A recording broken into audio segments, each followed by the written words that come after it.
क्या होगा अगर मैं कहूँ सैटर्न गोरोसे होने के साथ साथ असल में पार्ट है एक सीक्रेट ऑर्गेनाइजेशन का जिसका नाम है इल्यूमिनाटी। जनता को आप मूर्ख समझना बंद कर दीजिए। आज की वीडियो में हम बात करेंगे कि आखिर सैटर्न और गोरोसे की असली पावर्स क्या हैं? क्या सच में उनका कनेक्शन डेविल्स के साथ है? क्या सच में उनके पास कॉन्कर्स हाकी है या फिर ये किसी न्यू सीरीज के जोन डेल्फुट की पावर्स हैं? ये ही नहीं भाई, यहाँ पे हमें गोरोसे की पावर्स के साथ साथ एक हिंट हमें इस चीज का भी मिला है कि आखिर कौन सा गोरोसे सबसे स्ट्रॉन्गेस्ट हो सकता है। वन पीस चैप्टर 1094 में हमने फर्स्ट टाइम सैटर्न का न्यू लुक देखा, जिसे देख के भाई पूरी कम्युनिटी शॉक में थी।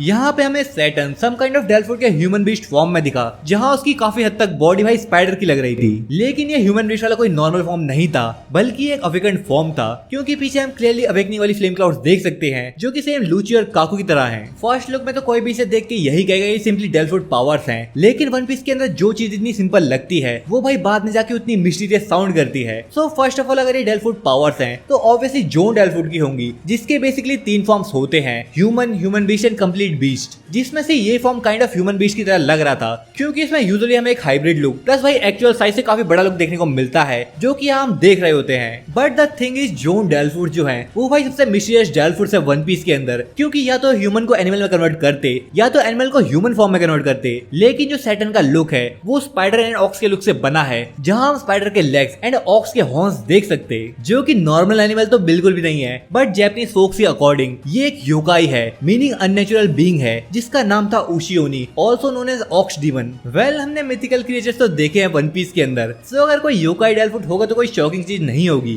लेकिन अब मैं ये तीसरी बार नोटिस कर रहा हूँ कि जितने भी अवेकनिंग भाई गवर्नमेंट की साइड से हमें देखने को मिले हैं उसमें हर एक यूजर के ऊपर ब्लैक फ्लेम्स हैं, अनलाइक लूफी एंड यामाटो जहां हमने व्हाइट फ्लेम्स उनके ऊपर देखे थे। और हमें ये तो पता है कि वर्ल्ड गवर्नमेंट कब से डेल्फुट के ऊपर रिसर्च कर रही थी, तो क्या ऐसा हो सकता है कि एक्चुअली ये सारी अवेकनिंग हमें देखने को मिली है वो भाई किसी तरीके की फोर्स्ड अवेकनिंग हो, जिसकी वजह से यहाँ पे हमें ब्लैक फ्लेम्स देखने को मिली। लेकिन मुझे लगता है कि ये काम भाई वेगापंक का नहीं है बल्कि ईमू का है। ईमू है some kind of power to forcefully awaken a devil fruit, तभी तो भाई काकू ने अपने डेल्फ्रूट को इतनी जल्दी अवेकन कर लिया था। वेल, ये बस एक थ्योरी है, क्योंकि क्या पता डिफरेंट जो कलर्स है वो भाई डिजाइन को सूट करने के लिए डाला गया हो। But again I do feel like कि ईमू का इसमें हाथ हो सकता है, और वो कैसे वो आगे बताऊंगा। हाउएवर आई फील लाइक कि सैटर्न की ये पावर्स एक्चुअली बस डेल्फ्रूट पावर्स नहीं है बल्कि उससे बढ़कर है। पहले तो हमें पता है कि जोन डेल्फ्रूट के पास खुद की विल होती है, और जब काकू को उसका डेल्फ्रूट मिला तो उसने मेंशन किया कि कैसे उसे डेल्फ्रूट से कुछ अदरवर्ल्डली पावर्स आते हुए महसूस हो रही, जिसे उसने ग्रेविटी से कंपेयर किया। मे बी बिकॉज उसकी प्रेजेंस से atmosphere kind of heavy feel हो रहा था। एंड वी डू नो कि जोन डेल्फ्रूट का सबसे बड़ा रिस्क ये है कि वो अवेकनिंग के टाइम पे यूजर की बॉडी पे कंट्रोल कर सकता,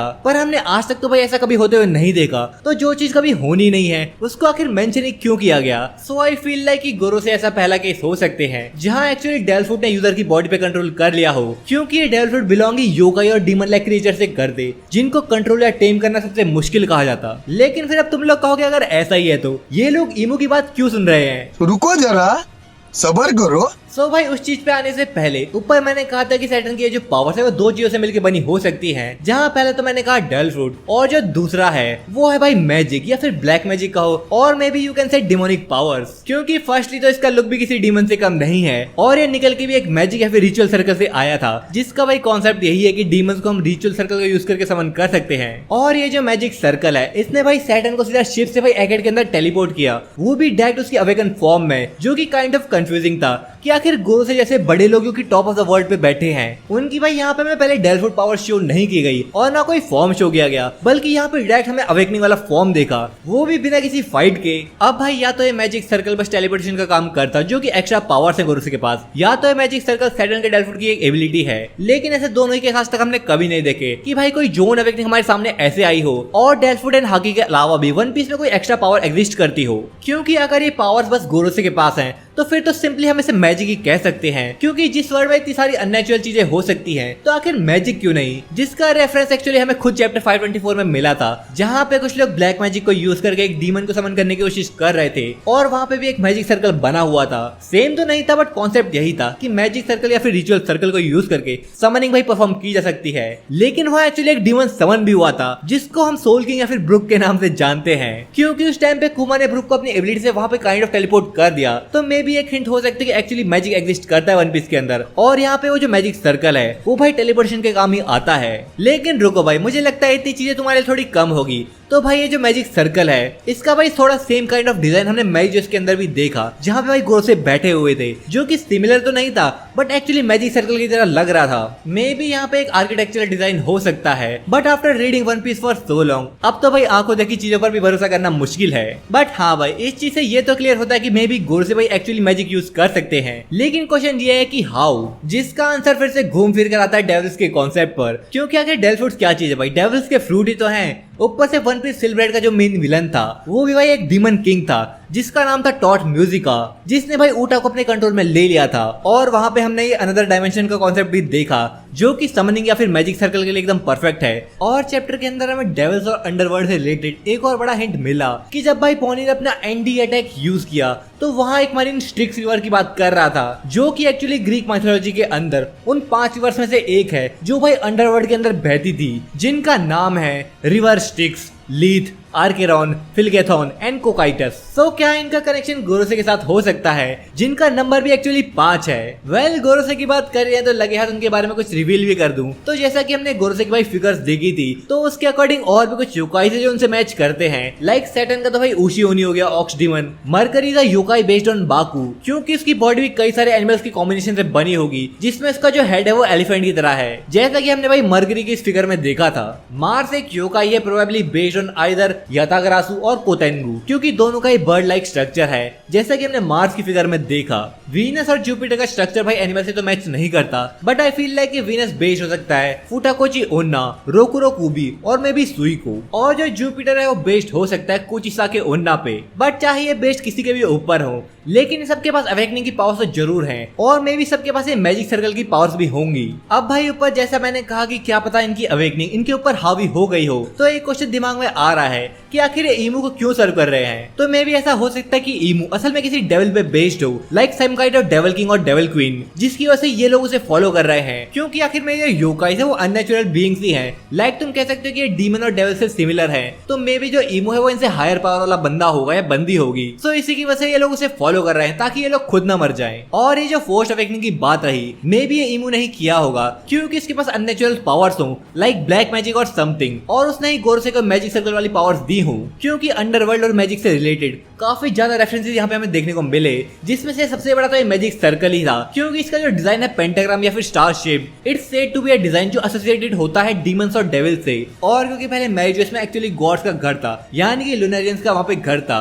तो उनको यहाँ रिप्लेस करके ईमू का राज यहाँ पे हुआ, जो कि अब खुद को गॉड कहता है, ताकि वो अपनी असलियत डेविल या फिर डीमंस को छुपा सके। और साबो की गोरोसे और ईमू को देख के ये लाइन हेल भाई टॉप ऑफ द वर्ल्ड पे लोकेटेड है, इस बात को और ज्यादा सॉलिडिफाई करती है। वेल ये तो हो गई डेविल फ्रूट्स और डीमन रिलेटेड पावर्स की बात, पर भाई आखिर सैटर्न की असली पावर्स क्या हैं? क्योंकि जब यहाँ पे सैटर्न मैजिक सर्कल से बाहर निकला तो हमने स्ट्रीक्स ऑफ ब्लैक लाइटनिंग देखे और भाई आग में निकलते हुए देखी, और इस लाइटनिंग का शेप ऐसा था मानो यहाँ पे कॉन्कर साकी यूज की गई हो। क्योंकि हमने कई बार देखा कि जब कॉन्कर साकी और एडवांस कॉन्कर साकी यूज हुई तो ऐसे ही बोल्ड स्ट्रीक्स ऑफ लाइटनिंग निकलते हैं, जिसके साथ साथ यहाँ पे हमने जो एफेक्ट्स देखे वो भी काफी मैच करते हैं कॉन्कर साकी से। लेकिन यहाँ पे सैटर्न की पावर बस हाकी तक ही सीमित नहीं है, बल्कि फायर बेस्ड भी उसकी पावर हो सकती है। क्योंकि एक तो खुद यहाँ पे फ्लेम से बाहर आया, ऊपर से जो सैटर्न का डिजाइन है उसमें भी यहाँ पे फ्लेम्स बनी हुई है, जैसा कि सांची के डियाब्लो जामे में देखा था। सो मे बी सैटर्न के पास सम काइंड ऑफ एबिलिटी है फायर को यूज करने के लिए, और उसके साथ साथ उसके पास एक ऐसी भी एबिलिटी है जिससे भाई वो लिटरली लोगों के सर को एक्सप्लोड कर सकता। क्योंकि हमने चैप्टर 1094 में देखा कि भाई रियर एडमिरल से नीचे के बंदे भाई सैटर्न को देख तक नहीं सकते, और जब यहाँ पे एक सोल्जर ने गलती से सैटर्न को देख लिया और इवन उसे मॉन्स्टर भी कहा, तो सैटर्न ने जैसे अपनी आंखें उसकी तरफ घुमाई, उसका सर यहाँ पे ब्लास्ट हो गया, जिसको देख के पहला डिडक्शन तो यही आता है दिमाग में कि क्या ये कॉन्कर साकी एडवांस फॉर्म है, जो कि भाई स्पेशली उन पे वर्क करेगा जिनकी लो विल पावर है और जो थोड़े वीक हैं। क्योंकि भाई अनाउंसमेंट में साफ साफ बोला गया था कि भाई रियर एडमिरल से जो नीचे के बंदे हैं वो सैटर्न को देख तक नहीं सकते, क्योंकि मे बी रियर एडमिरल जो है उनके पास तो हाकी होती है और उनकी विल स्ट्रांग होती है, और वो लोग खुद भी इतने स्ट्रांग होते हैं कि भाई सैटर्न की गेज को झेल सके। लेकिन भाई अगर ऐसा सीन नहीं हुआ और अगर सच में सैटर्न की खुद की पावर्स हैं या फिर डेविल फ्रूट की पावर्स हैं या फिर तुम डिमोनिक पावर कह सकते हो, अगर ये वैसी पावर्स हैं तो भाई सबके दिमाग में एक ही क्वेश्चन आएगा क्या इससे नामी और उस सबको फर्क पड़ेगा, क्योंकि भाई वो अभी इतने स्ट्रॉन्ग तो नहीं है और भाई ना उनके पास इतनी एडवांस लेवल की हाकी है। सो मुझे लगता है कि इन लोगों को अब ज्यादा पावर अप मिलना चाहिए, क्योंकि अभी भाई ये जो गुरुसे है वो आई थिंक सबसे वीकेस्ट गुरुसे है। ऐसा मैं इसलिए कह रहा हूँ क्योंकि हमने जो मैजिक सर्कल देखा उसमें नंबर 5 लिखा था, जिसका एक मतलब तो ये हो सकता है कि ये 5 गुरुसे को सिंबलाइज कर रहा है, बट आई थिंक कि इसका मतलब ये भी हो सकता है कि कौन सा गुरुसे कितना पावरफुल है, और मे भी भाई गुरुसे को नंबर दिए हो 1 to 5 करके। और अगर ऐसा है तो शायद सबसे स्ट्रॉन्गेस्ट गुरुसे भाई टॉप मैन वल्कायरी हो सकता है, क्योंकि अगर हम सोलर सिस्टम के अकॉर्डिंग देखें और भाई सिस्टम से अर्थ को हटा दें तो भाई जो सैटर्न है वो 5वें नंबर पे आता है और जो फर्स्ट नंबर पे आता है वो है मरकरी। बट अगेन क्योंकि ज्यादातर बार हमने देखा कि जो तलवार वाला बुड्ढा है वो हमेशा भाई सेंटर में खड़ा होता है। सो भाई इसी चीज की वजह से सब लोग यही प्रेडिक्ट करते हैं कि वो सबसे स्ट्रॉन्गेस्ट होगा। तो भाई आपको क्या लगता है कौन सा गुरुसे नंबर 1 पे हो सकता है और कौन सा गुरुसे नंबर 5 पे हो सकता है, मुझे यार कमेंट करके जरूर बताना। सो आज की मजदूरी यहीं पे करते हैं खत्म, मिलता हूँ आपको एक और चैप्टर के एक्सप्लेनेशन और थ्योरी वीडियो के साथ, तब तक के लिए सायोनारा।